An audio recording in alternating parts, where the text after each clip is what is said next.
কি করতেছ? কে ভাই তুমি? তোমারে ডাকছি। স্যার কিন্তু সবাই কথা বলতেই আসে। ভালো অনেকক্ষণ হয়ে গেল, আপনার কোনো অর্ডার দিবেন কিনা? তুমি জানো না এই রেস্টুরেন্টের মালিক আমার এলাকার ছোট ভাই?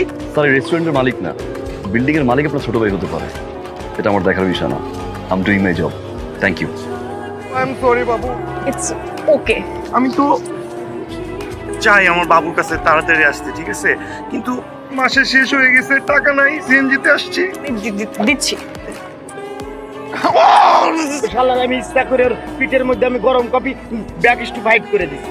ফাইটটা করে কি করবো? আজকে ওই মায়ের ভুলভাল বুঝ দিয়ে দেয় যে ওই মায়ের কাছ থেকে টাকা খাচ্ছে। তুমি তো জানো লাস্ট অনেকদিন ধরে আমার কাছে টাকা পয়সা নেই। তুমি এগুলো কি বলছো?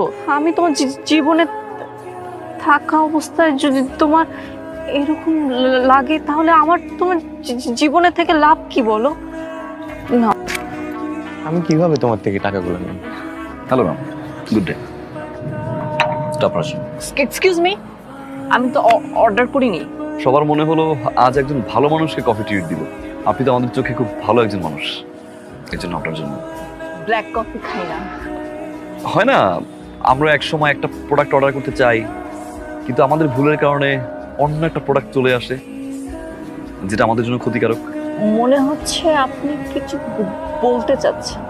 আপনি চ্যারিটির জন্য, অসহায় মানুষের জন্য অনেক টাকা পয়সা দিয়ে থাকেন, কিন্তু কখনো কি দেখেছেন যে আসলে টাকাগুলো আদৌ চ্যারিটিতে যায় কিনা, অসহায় মানুষের হাতে পৌঁছায় কিনা?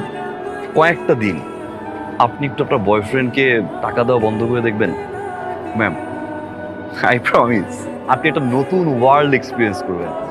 সেটা হচ্ছে কি, মানে আমার না 15 থেকে 20,000 টাকা লাগবে। আমার কাছে টাকা নাই। মানে অ্যাকাউন্ট, তোমার কাছে কোনো টাকা নাই? এভাবে গেলে কি রিলেশন হয়? হয় না তো। তুমি এগুলো কি শুরু করছো? Good observation. হ্যালো নাহিদ। আচ্ছা, নাম্বার কথা বলেন আমার। ওই যে বিল্টু ভাই, ওনার কাছে চেয়েছিলাম, উনি দিয়ে দিচ্ছে। কোন দরকার? আপনার অনধিকার চর্চা কাজে দিচ্ছে।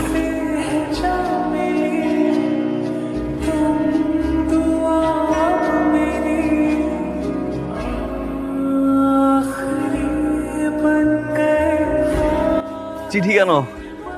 চিঠি লাগবে না, মুখে বলেন। মুখে বলতে পারবো না, আমি তোতলা। তো এটা ওদের জন্য। আপনি যখন বলেছিলেন আপনার স্বপ্ন একটা এতিমখানা করবেন, আমি আপনার স্বপ্নের পাশে থাকতে চাই। পাশে রাখবেন তো?